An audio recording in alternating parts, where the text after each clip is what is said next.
We grew the agency to close to 1 million. Meet Youssef. He built an agency to almost $1 million a year, but he wasn't happy. It just sucks to have an agency. Honestly, I was tired. So while it was still printing cash, he built a SaaS on the side as a completely non-technical founder. Our strength was, as an agency, you see one specific problem throughout several companies and you solve that. In this episode, Youssef shares how to turn an agency into a B2B SaaS, the exact playbook he followed to get 50% of his customers from YouTube. We started YouTube, which is now 50% of our acquisition. The best performing video was a simple Loom with the worst mic I have ever had in my life. And how to bounce back when your entire business collapses. We were at product market fit, really, like 15% of a month growth. It was amazing. We received the season desist from LinkedIn.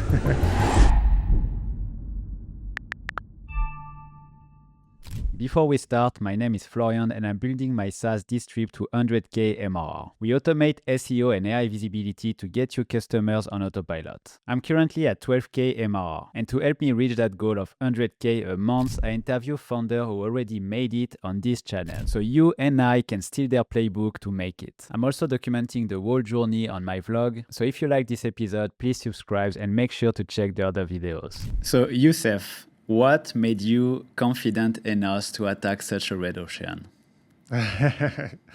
You mean as on our SaaS, like Yeah. the industry? Well, my career have always been in tech and sales. So I worked at Google as a salesperson. I worked at AWS as a salesperson. So always been around those spaces. And my first business that I started in 2019 was a lead generation agency doing cold emailing, cold calling, and LinkedIn lead generation as well, which I did with a very good friend of mine called Arno. We met in China actually over now 13 years ago. Super random. He was the only other guy who was non-Chinese, who was on the plane from France to China. So we met up and we just chatted. And fast forward, say 6 years later, we started the Scale Lab, which was the agency itself.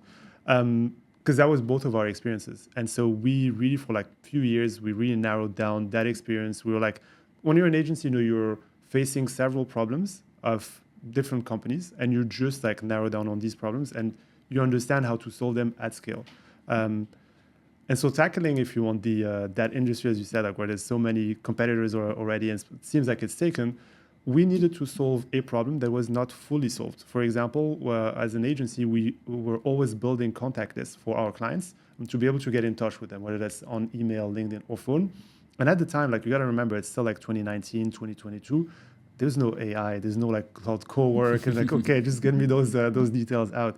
You had to do it. People were still doing stuff manually. So we knew other agencies, they were hiring people in very low paying countries, I would say, to build lists with emails as well. Sometimes the emails were just guessed at the time. They had no idea whether the email worked or not. People didn't really care about deliverability and so on.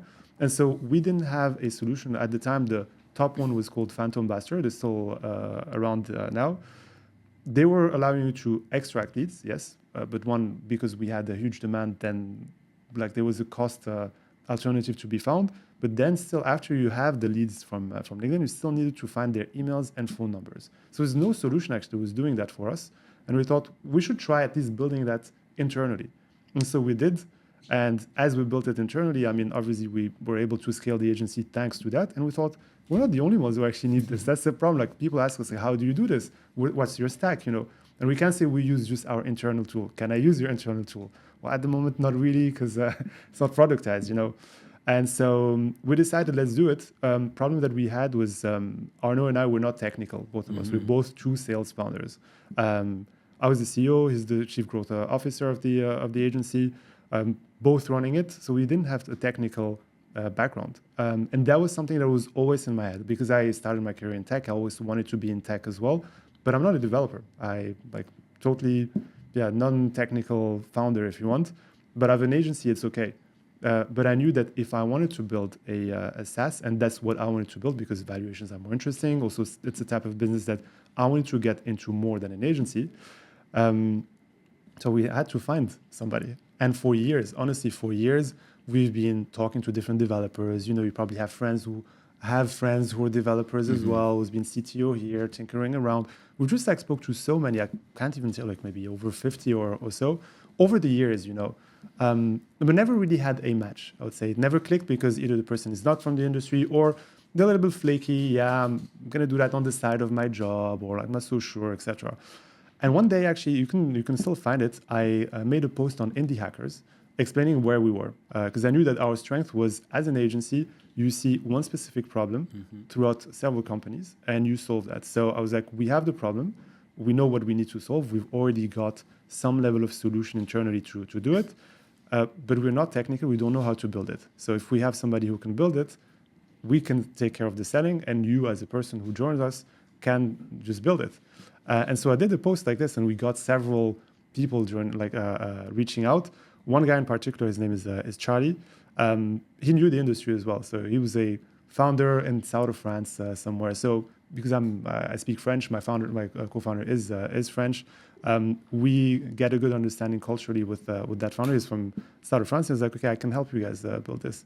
And that's how we started, really, by pulling in a technical knowledge that we didn't have from somebody else. He left after a few months for, say, he had personal reasons. He wanted to grow his family, and he had already several projects as well. So he decided to step down at some point, which is absolutely fine. But then we need to find, this is where we started of okay, do we want to continue or not? Finding another developer to take over or not, and then building out the team from there. It's interesting because a lot of people want to go into B2B SaaS because the money is there, and that's really appealing. But I feel like if you don't have the skills, or at least you don't have the agency before, and you don't know the problem, you don't know the industry, it's pretty hard to start. Do you think that was an advantage for you to actually know the industry, already have kind of customers around you? Yeah, I would say 100%. Interesting enough, I mean, none of our agency clients turned into SaaS clients. So the agency was called the Scale Lab, and the SaaS Scale List, two separate entities as well, but everything we do is about scale, as you could tell. But yeah, none of the agency clients turned into Scale List clients. But for sure, the SaaS itself started because we identified a problem at scale. And I would say you always have to contextualize as well. Today, you and I can sit after this interview and be like, let's prompt something and get something out, some kind of product or a landing page of something, and you distribute it. So you can build and ship something much faster than we could 3, 4, 5 years ago. So 3, 4, 5 years ago, the bet of saying, I'm going to start building something is a lot higher because you're going to spend a lot more time in building something. So before you can actually build something, you need to validate even more the problem phase. Today, you can just ship and test. If you have some budget to do ads as well, you can do that. But so yeah, absolutely. At the time, having the agency was exactly what led us to building the SaaS today. I think it's a bit of a classical founder story. Had an agency and switched to SaaS. I know several agency founders who are also non-technical who would want to jump into SaaS. But again, it's another business. It's I'm not technical. I don't know this. It's always frightening to see lines of code that you don't understand or else. I definitely advise, if you're non-technical, there's definitely a timeline by which you can learn some basics. You don't need to know yourself how to code, but surround yourself with so many options, either different developers, freelance developer, a CTO, an agency, whatever that is. Just get started, If someone is an agency owner is watching this video now, what is the mistake that he has to avoid when he actually turn into a SaaS? Because I know a lot of agency founder, and they see how easy it is now to actually vibe code anything. So they want to start a SaaS to get this recurring revenue, and it's beautiful. But what are the thing to avoid? Well, as with any company, any business, not everything succeeds. I think we got lucky at some point. It took us probably a year and a half from launch. Actually, it was about a year and 3 months from launch to start seeing growth in the SaaS. So, if you put yourself in a short timeline, let's say by Q1 or just one quarter, you assess whether you're going to continue this business or not. I think it's probably too short, especially if you're still running the agency at the same time. So that is probably, for me, mistake number one is the time that you will put in this new project. If you're transitioning completely from one to another, you have more time to do things faster. But if you're doing a bit of both, it's like a side project. It's just something. So you're not giving it a real chance. And if you're not giving it a real chance, you cannot say, okay, I'm going to evaluate success within a short timeline, which probably is just a quarter, because you haven't really given it a chance. And I think that's the temptation. It's difficult, obviously, and I'm saying that, but that's exactly what we did as well. We had no choice. We didn't have capital, we didn't have cash to run, to just say like, we're going to stop the agency and now just jump in the SaaS fully. It's like you spend already 100% of your time on the agency, maybe even 150% of your time, and now you're going to add another 100% on another project, which is not really livable. We knew we would suffer through that. We thought it would be worthwhile doing it. There was some revenue coming in, but growth took, as I said, was probably stale for 1K, 1.5K MRR for about a year and 3 months, and then only it picked up when we found the right channel. What made you continue? Because 1.5K MRR, you're like, why do I even bother with that? I have an agency making money, cash flow. What made you actually continue and pursuing? I think a lot of agency owners might relate to this point. It just sucks to have an agency. Honestly, I was tired of the agency. It's really cool. You learn so much, but you do a lot of repeated work. It was also my first business. So it's not like I come in with 20, 30 years of entrepreneur experience. I've done a lot of mistakes in the agency. We grew the agency to close to $1 million. It was about, at a highest, about 750, 800K. So pretty good. But as you scale an agency, oftentimes you also scale agency problems, which are usually your staff, churn, clients, even though they enjoy what you do, they may churn as well. In lead generation, for sure, I know the stats. And so it was just a bit difficult. And you were with your co-founder, Arnaud. You were both splitting your time with the SaaS, I think. Yeah. If you had to start again, would you maybe either give everything to Arnaud for the agency and then you focus 100% on the SaaS, or the opposite? Yeah. But would you try to actually split focus, but one person taking care of one project? Yeah. Well, what we did was actually a combination of option 2, which is I initiated the SaaS. So I found whoever worked with us, I helped them build and know exactly what to do. And I was the one also doing the sales for the SaaS for an entire year. Because the reality was that the agency was the moneymaker.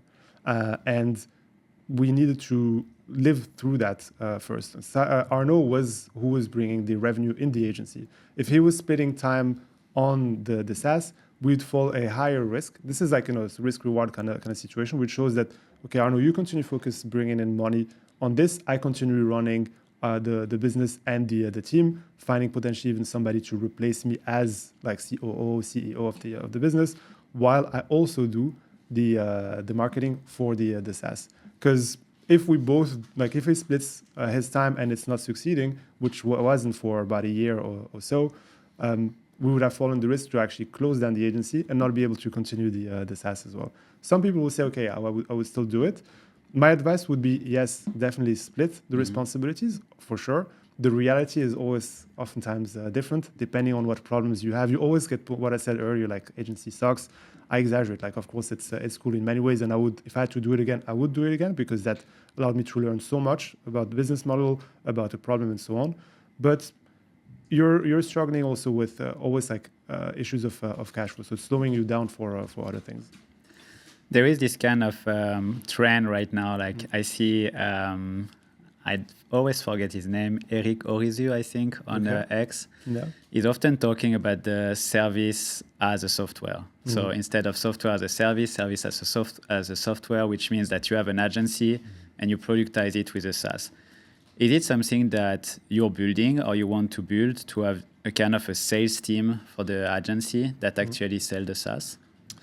We thought we may do that.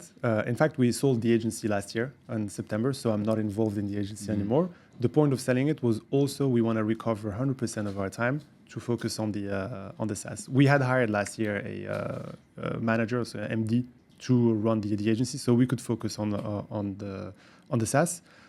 If I were, if the question is, if I had an agency that was still running and a SaaS that was in the same industry, 100%. We did actually do, because we were doing outbound sales. So obviously the thought is man, we know how to sell already. Yeah. We sell for others. We create any business, we can sell for it.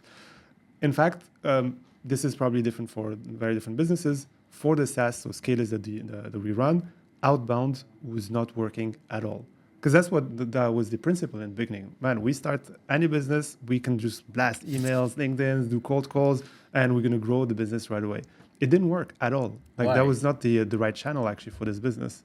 I think it's several things. Outbound, in my opinion, works well. Like for example, email, LinkedIn, call, if what you're selling has a deal size of at least 4 or 5 figures. So because then it's worth for people to take time, maybe on a call, on a conversation, whatever that is, and to take a look at what you're sending them. Because as I said, it's like a blue ocean. There's already like so many competitors. They've probably already received enough emails of other competitors as well. We still tried. It just didn't work. In another way, like I can say that as a parallel, for the agency, even though it's an outbound lead generation agency, outbound lead generation was the worst channel for the agency itself. What worked for that at the time, today it'll be different, but at the time it was our LinkedIn content that was generating most of our business leads for our agency. So you gotta try. That's the thing. Hypothesis versus like the practical reality. And for the SaaS, I mean, we had to just try different channels in the end. So to your question, would we have a sales team doing that? We've done some of it, but it was not the right channel. But in principle, that's exactly what should be doing. There's no reason for it to not work with you. Let's say you have an SEO agency, you start a SaaS, possibly SEO will be your first channel, but you don't know until you have tried. Like, I don't think that there's a playbook that works for every company. Just like, of course, this is a SaaS in this industry, that's the channel that works. Got to think about the deal size, what your competitors aren't doing, maybe what else you could be doing and taking it. And that's why actually we started YouTube, which is now 50% of our acquisition. Perfect transition. Let's talk about that. Yeah. So you had your scale list, you launched it, you were like ceiling at 1.5K MR for a while. Yeah. What was the distribution strategy that made you grow? So we tried. I think the strategy or what worked is that we had tried so much. Since in the agency itself, what worked for it was also doing LinkedIn content. We were doing now some LinkedIn content for the agency, as in like posting, explaining. Basically, what we were doing, the same thing, but for the SaaS. It was okay. It was generating some traction. The issue with content on LinkedIn specifically, for instance, is that you have to renew it all the time. Like the shelf life is maybe 1-2 days max. So you constantly got to post, and oftentimes you post the same thing. So there's not that much you can invent. And I was always a believer in YouTube. I mean, I had worked at Google like in my first job like in 2014, so that's quite a while back. I was aware that SEO was a super important channel. We had not done much of it, but I could see that in YouTube, there was not much competition for what we were doing, but there were keywords that were searched. Simple things like when we started Scalelist, it was a Chrome extension essentially that allowed you to pull contacts from your LinkedIn. So people were searching exact keyword, how to export leads from LinkedIn Sales Navigator, for instance. Specific keyword. You search that, there was barely any video about it. So I was like, okay, I mean, I can post something. I can do it. I can post several ones, give it a try for a month and see how it picks up. Because obviously like your first video is not gonna work, so it took some time. And it turned out that the best performing video, and this is, like you're doing a lot of YouTube, I watch your channel. It's honestly, it's a really cool production. I like it. I think I'm gonna come in your space as well at some point. I have my own channel, but not as big as yours for now. But the best performing video for Scalelist, like in 2024, for example, when we started to grow, was a simple Loom video with the worst mic I have ever had in my life. Really, like I was actually at the time was girlfriend. I was in her apartment. I forgot my mic back home in Hong Kong. She was in Taiwan. So I had just some shitty mic, with the earphones, and recorded 3 minutes. The thumbnail was okay, 10,000 views. I love that because now we are doing the same on Distribb. Yeah. We are doing like this kind of video. Can you explain, like just for someone who don't really know, what is the process for one video? Currently or before? Because we have different processes now. Which one was the best? So I can maybe talk, like if we talk about YouTube specifically, we've seen it change over the years. Reach has definitely plummeted, I find, in our field. The thing is, like, we're also not targeting necessarily high viewership because our viewership value is super high. If we have a lifetime value of about 750. Okay, great. Like if we know that every time we make about 250 or 300 views, approximate, this is our conversion rate to one paid customer.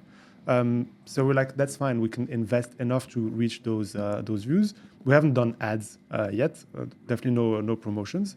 But the process is simple. You gotta search what's like. If you don't do any keyword search, you don't know what's going on in the market. That gives us some ideas about how we can position ourselves. We always look at what else has been produced, so we know what our take can be. There's always some good things we can pick from other videos, and oftentimes things that we don't enjoy. I focus oftentimes on shorter is better than longer. Mm-hmm. Same for like cold emails. People want to say everything. It's too much. Like don't just simplify. Make it easy, and then we record with making sure that we showed exactly the right steps to get the value. So it's not promotional. It's not saying I do this, I do like as in my business does that, but it's I'm you basically. I am the persona that I'm doing the video for. I like the starting point is, for example, you have made this search on LinkedIn and there's just I don't know, 10,000 people. How do you pull them out to get their emails and phone numbers? So that was the videos we were doing before, but we're currently not positioned in LinkedIn anymore. Something we can probably talk about because we pivoted last year to providing more data, as in like email, phone numbers through different platforms, so MCP and so on. Could talk about it separately, but the process itself is searching what keywords work, what other videos have been created, so we can know also what we should produce. And it's about, say, one video a week as a rhythm. Like everything, we have to have consistency as well. Otherwise, it doesn't pick up. What do you use for the keyword research? vidIQ.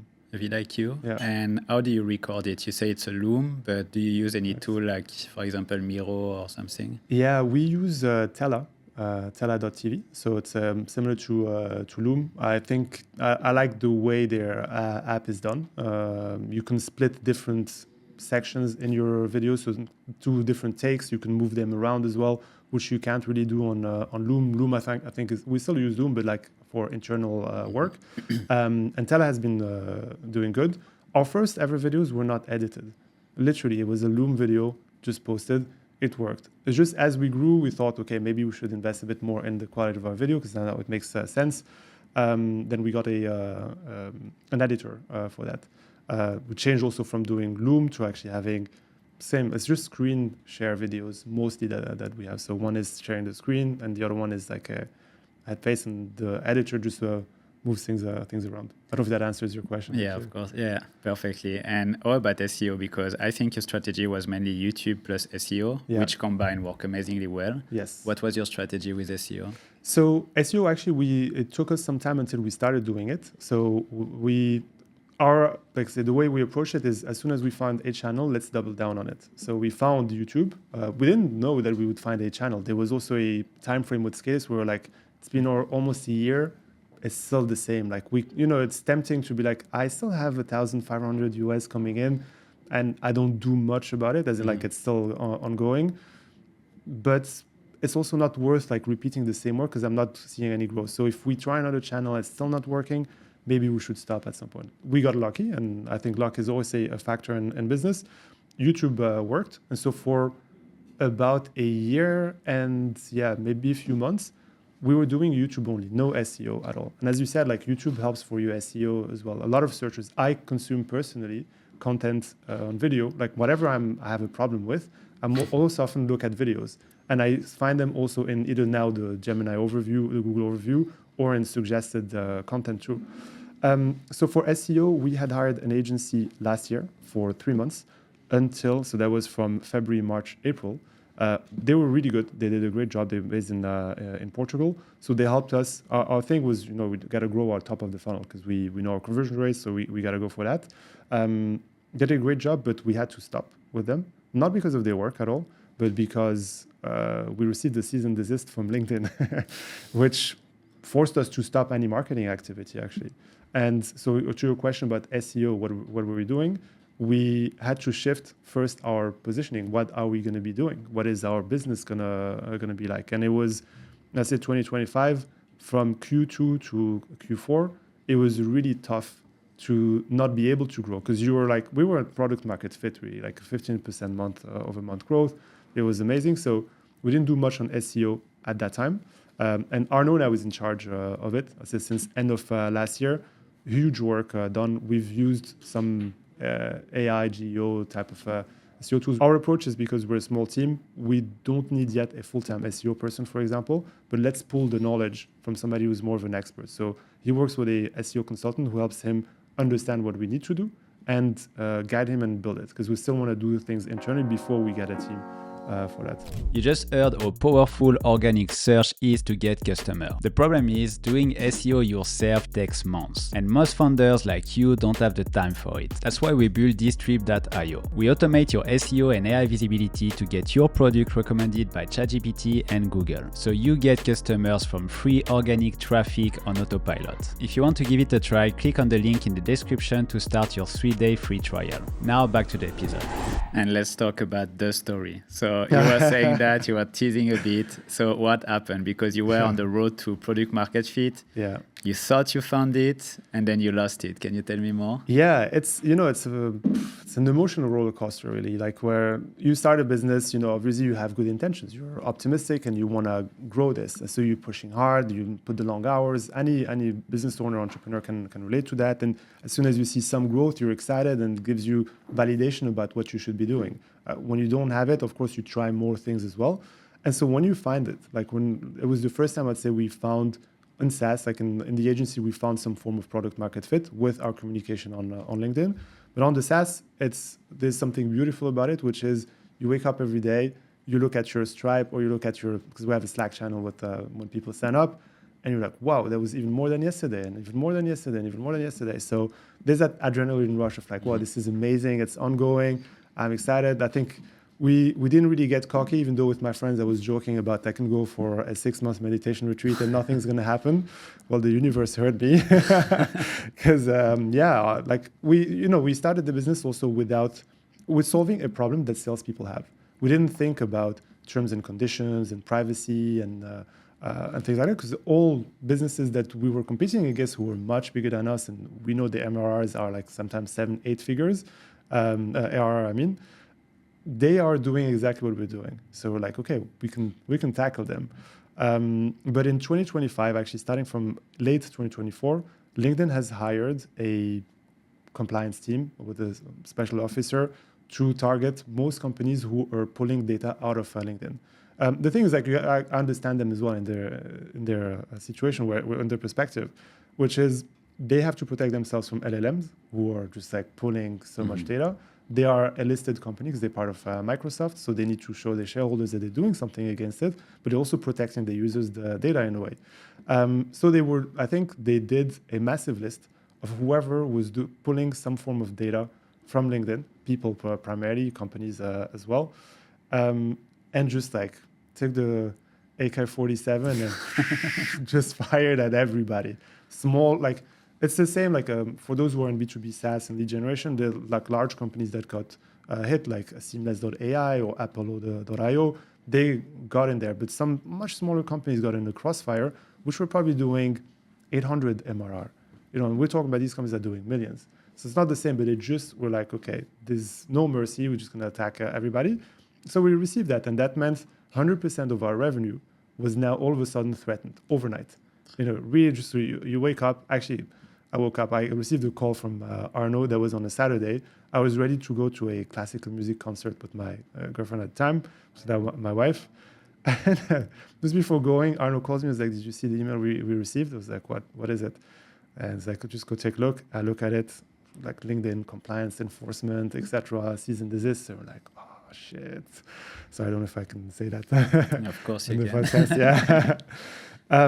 So overnight, that's what happened. Like you're threatened, and I was like, okay, I mean, there's nothing I can do about it immediately. I still go to my concert. Nothing's gonna be solved in the next hours. But then we had to figure out not only, okay, legally, what is the issue? We didn't know we were infringing in something bad. Like, why are we in the crossfire? We were aware that at some point, if we grew too much, LinkedIn would have eyes on us. But we were too small at the time to be even considered, like you're not even making noise to them, but they didn't matter.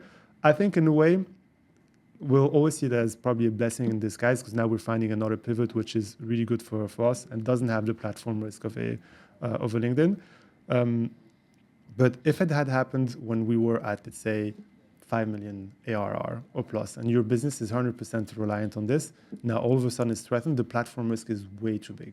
So it happened to us when we were at 22.5 KMR, exactly. So still it sucks. Like shit, we were like on track. That was amazing. And so that happened. We decided to comply. You know, you have different choices to take at that time. You can be like, you know what? I don't care. Come get me. You know, I'm based in Hong Kong. What you gonna do? But then they delete your LinkedIn account, the personal LinkedIn account, business account. It makes it not sellable. Arno and I have a presence on LinkedIn. He's got about 40,000 followers. I've got about 22 something followers. So we have reach. You know, this is a distribution channel still for us, which matters. And if we want to sell the business at some point, you can say like, oh, by the way, the company account doesn't exist anymore, and this is what happened. So we decided to comply, and that's basically the revenue stabilized but tanked a little bit. We managed actually to save some of the revenue, and we're just forced to actually do something else, like rather pivot. Initially, the business was pull data out of LinkedIn and find those people's emails and phone numbers. But all of our marketing and positioning was about how to export leads from LinkedIn Sales Navigator. And we were ranking super high for that, whether it's SEO or YouTube. Now, all of a sudden, we had to shift to another huge blue ocean market, as you said, which is email finding. So many large players in the industry. But the thing is, we still did our research. I mean, we saw that market, while it's big, yes, and it's already taken by so many players, is growing actually. It's really growing a lot. Same for phone finding. And we're like, we already do this, so let's reposition ourselves in that. Our vision initially when we started Scalist, you can ask me a question because maybe I'm talking too much. But for anyone who's listening, but our vision with Scalist when we started was not just, okay, let's start a SaaS and see what's happening. Yes, there was a bit of that because we found a solution that we sold, but we're like, okay, we're not just going to do a scraper or an email finder.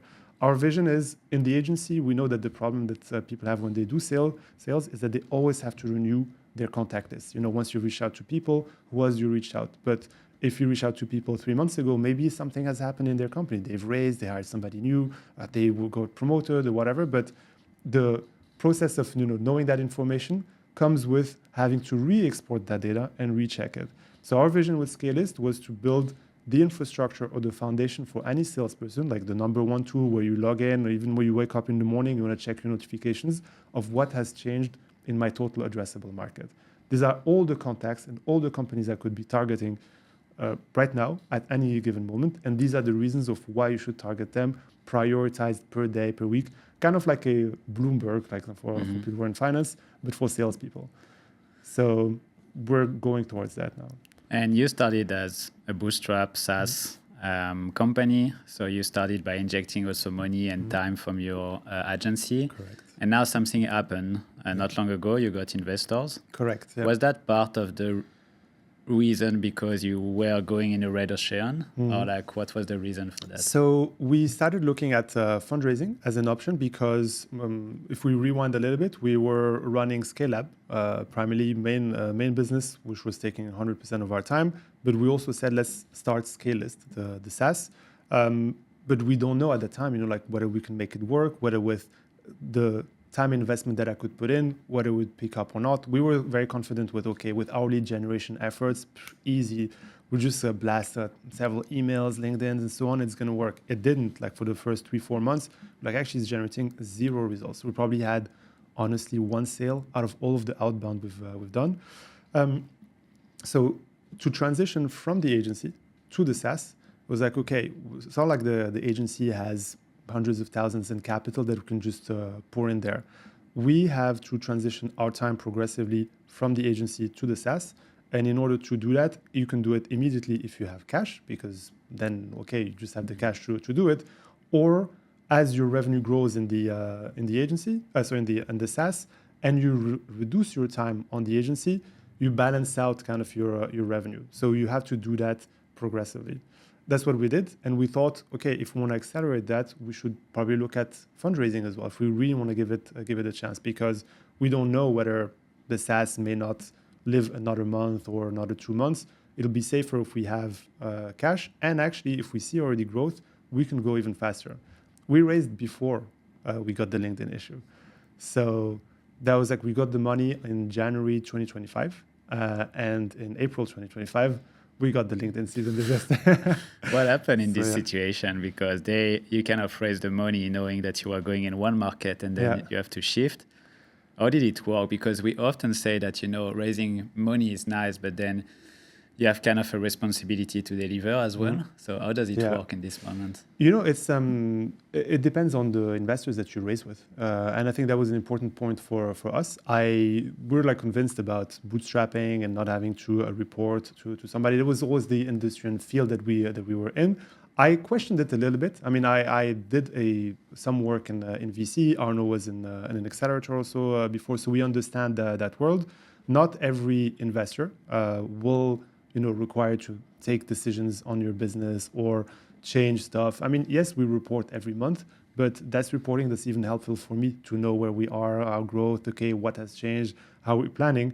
And like the truth is also like some investors, like smaller funds in terms of ticket size, I mean early stage, they also have a portfolio of, I don't know, 300, 400, 500, maybe 1,000 companies. They're not going to look in detail in every single company. So we were looking for investors or ways of getting capital that was not involving us being like handcuffed by a group who tell us what to do. That was obviously what we were avoiding. And oftentimes you hear the negative stories and not necessarily the positive ones because they make better headlines. And you hear often from founders, oh, that sucked. I mean, like I was working for the investors and I didn't like that, etc. Yeah, that happens. I'm not saying that it doesn't happen, but if you're aware of it. Exactly the last podcast. Oh, yeah. So that happens. And I know founders for whom it happened, but I also know founders for whom the investors were super helpful, very available, invested like one investor, just as an angel, invested $500,000 in this business that I know of. That investor was super available in many ways. Like, guys, I give you cash, but I also want to make sure that the investment works. I'm not going to tell you what to do, but if you tell me what I can do to help you, I will do that. So there are investors who are also this way. And I think if I'm an investor, I would definitely be that kind of investor. Obviously, you want to look at what's happening and be supportive of the business. So that was a requirement. We raised from Tiny Seed, which is a B2B SaaS accelerator based in the States. They focus on early stage businesses, usually two founders, sometimes solo founder led, some other agency founders who turned into SaaS founders as well. And they're super helpful. For example, when we had the season desist, they were the first people obviously we reached out to. Super helpful. The founder, Rob Walling, A&R Volstead as well, like both of them took us on calls separately. Some of their mentors took calls with us. So they really put the time and they gave us some real advice. Nobody was like, guys, what did you do? You should have known better or whatever. They're like, okay, guys, this is a life situation for you right now. If you're continuing to do that, you can choose to do that, obviously, but it's going to be difficult to go against LinkedIn. Now you'll probably have to pivot in a certain way. And I remember A&R had the second founder. He gave us a really good advice. It was like, guys, we've been building this business for 2 years. You've experienced growth at a great scale. That's amazing. Now, if you're shifting to something else, you're in it for at least another 5 years. Make sure that whatever you choose is something that you want to do for the next 5 years as well, not just like a tinkering around. And he said, like, if it's not something else, if it's not something you want to do, then fine, don't do it. There's clauses with investors as well, of like giving back money or whatever that is, like liquidation clauses. But that's what I mean. Like, whoever you choose to get money from, like, will also impact how you report to them. And we were clear about how we wanted to operate with our investors. So you got kind of big mentorship above, like also having like the money. You also got mentorship that helps you in the way. What happened since then? Because so January you got the money, then you got the big problem with LinkedIn. You pivoted, and since you are stable again, kind of, what happened? Did you choose the same distribution channel? Did you change your mindset? Like, what did you change? There's same thing chronologically. There's several pieces that happened. As soon as I'll shorten it as much as possible, just to go to the juice. When LinkedIn happened, of course, we're running around like headless chickens. What do we do? What do we do? We got to comply with them. Complying with them meant also changing our marketing. Marketing is what we say and how people find us. Positioning, that's when people land on a website. Do they understand what we're doing? And does it match our marketing? And then the onboarding, like, do we guide the people to first value?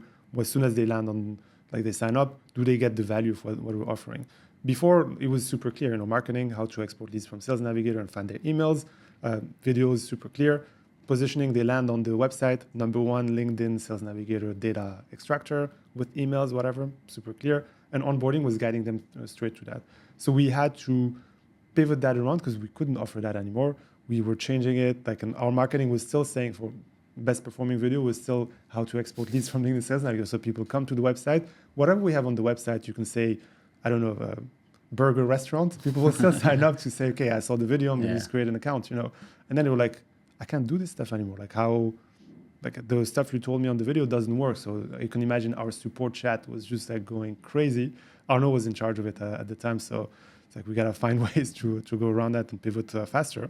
And so after like changing our positioning just to be able to adjust, to remove everything that was LinkedIn related, we went into the second phase of like, okay, now how do we actually position ourselves? We tried several things. There was a bit of a back and forth until we committed of, okay, first phase for us is we want to be a data provider because that's already what we are. Providing emails and phone numbers is already something that we do. We have a presence in Asia, so the business is registered in Singapore, and I'm based in Hong Kong, Arno in Singapore, and our team is in Asia as well. And that's also our background in the agency. There are no providers in Asia at the scale of an Apollo Hunter in France or whatever. So that was our positioning for some time. We have very good data in Asia. I mean, obviously we have also top level data in the US and in Europe, which is also where most of our market is actually. And we shifted towards this and we started seeing actually good signs with that, including better churn than previous. Like, when you extract a list, you don't do it once and then you don't need to do it more. As a data provider, and this is where the interesting opportunity comes in. You mentioned what channel did we use? We continued doing YouTube because that's the channel that worked for us. And since now 3 weeks, we hired a full-time head of YouTube to manage completely our channel. She's a YouTube marketing expert. It turns out that she's actually my wife as well, Really? Which is fun to work with her. She's like, it was an opportunity that came actually because Arno had less time to do YouTube videos. I had less time to do YouTube as well because we're pushing, now our positioning is we're primarily as an API provider. So larger companies, some of the outbound tools that people use that provide email finding as well, use some of our data. For instance, large agencies, large sales teams, they use our API to find contact details. But also now with AI, we have an MCP server. So for those who don't know, MCP simply is your connection between your LLM, so accessing from Claude or ChatGPT to our database or our infrastructure to get emails. So you don't even need to log into our scale list account or whatever. You can just drop your list of 10,000 people if you want to on Claude, and Claude will find the emails, but through our infrastructure, because otherwise an LLM cannot do that on their own. So we're positioning ourselves in this way. Sales-led is API, product-led is AI-related stuff. So you can see now, since 3 weeks maybe, the face on the video on the channel has changed. Yeah, so, and it came through because like she was available at that very time where we were looking for either an agency or somebody to come in. And I just went on a walk on my own one day. Like in Hong Kong, there's a lot of nature, so I love to hike and think. And I thought, I actually live with the person we need to hire. So I spoke to her. I spoke to Arno. Arno was super stoked, obviously, because she had helped us a little bit before with some YouTube, like just thinking about our content strategy and so on. And now we said, okay, let's go. Let's do that. So now your strategy is YouTube. Yes. You change your your positioning. Is there something else that you want to do, or you want to do this like YouTube and SEO and keep doing that for a while, or you want to start ads maybe? No, so it's a very good question. We think we want to put all of our resources in this. People will have different ideas and strategies about, okay, what you should be doing. Ads, we've done some. We may do some again, but we want to, because we're shifting our positioning as well, we want to keep doing what we're doing well and do it better, rather than distract ourselves with resources until we reach a certain stage where we're like, okay, this is running so well that why not help it? For example, ads, we consider doing ads to promote some of our videos and not just like Google Ads or whatever, because that's where we get our traffic from. And that's where we are aware also that's a moat in a way, this way of distribution, because it's really difficult to get, you're on YouTube, it's really difficult to get success out of YouTube, like whether that's recording, editing, the time it takes to do it, come up with the right video. You put so much time and then, okay, 64 views, great. You're like, wow. For us, it doesn't matter that much, I would say, because the viewership has high value. But if we can now push to even more, we'll go for it. So it was a long roller coaster. You had some success, sometimes, bad thing happened. If you had to start over, what would you do different, and what, maybe mistake would you avoid? Yeah, I think I would think a lot more, and this is something that I share also with friends who want to shift, for example, from agency to SaaS, or just want to get started with SaaS, because now you can just like vibe code anything in a way. I would say spend a lot of time, because building now is easy, but spend a lot of time thinking about what business am I creating, in the sense of SaaS, okay, is it subscription, one-time fees, whatever that is, what are the valuations in there, as in like how can I exit? And is it a market that I see myself really doing something in? Will I enjoy doing that? The part of enjoying, I think, is super important. For a lot of people, talking about emails and phone is super boring. It is to me sometimes as well, but because I come from the space, I know it so well, I still get really excited about it. And now, for example, actually people can use scale lists, our email finding and our phone finding, and probably all the data points that we're going to have in the future, but not from there, but they can do it from AI. It's like an entire sphere. I get really, really stoked about it. I mean, I'm very bullish about the fact that your UI is not going to matter anymore. If you don't have a SaaS that is an infrastructure, we call it software as a service today, but if software is taken by another interface, which is your chat, in the end, you have to build an infrastructure as a service. That's where we're going for as well. So the advice is, definitely spend more time in thinking through what is it that I'm actually going to be building. Play around with the idea of, okay, how big is the market? What are the valuations there? Is it something that I will enjoy doing? Because you can build whatever from scratch. And there's an excitement with, seeing something come through. Just one prompt, the website is already there. It's like playing with Legos when you're a kid, you're super excited with that. That can be a hindrance, I find, in creating too much and then getting lost with, I don't even know what I'm going to promote. Why I should promote this one? Is there a market for that? Are there high valuations? Are there like exit opportunities? If you're looking to exit as well, and I think that's definitely what I would advise. So I wanted to stop there, but I think I have another question because you talked about it. Yeah, sure. AI. So you say like you build an MCP. Mm-hmm. What else did you do to make like scale list agent friendly? Yeah. It's the things like agent friendly. If you mean about MCPs, the MCP is the mirror of your API in a way. So the better it's structured, the faster your response rates are, and so on. It's like that's really the foundation of your architecture.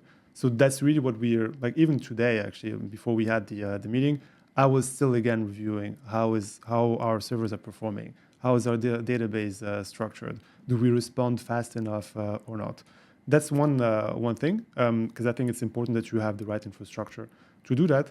Another thing that is underestimated is maybe not directly to technically agent friendly, but it's actually future use case friendly.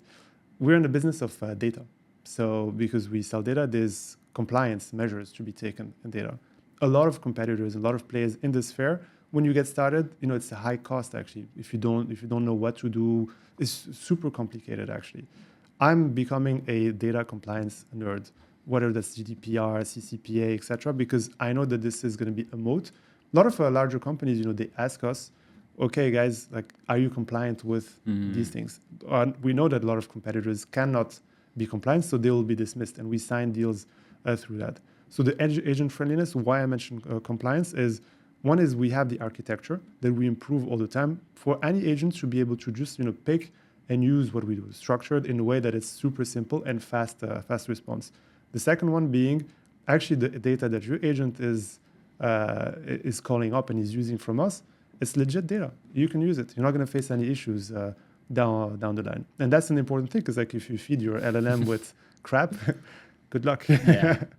That's the thing. Yeah. Amazing. Well, Youssef, thank you for your time. That was a really nice conversation. That was fun, man. Thanks for having me.